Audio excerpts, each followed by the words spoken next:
Hi, my name is Chris Bagwell. I live in Clinton, Utah, and my major is software engineering.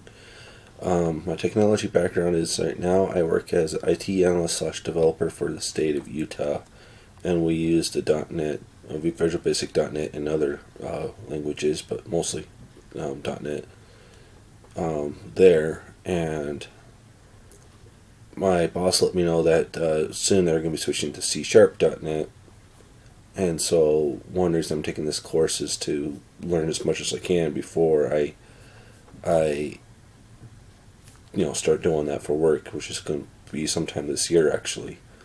I will be graduating hopefully in July this year with my bachelor's degree in software engineering, and some of my interests include video games, hiking, spending time with my family, cooking.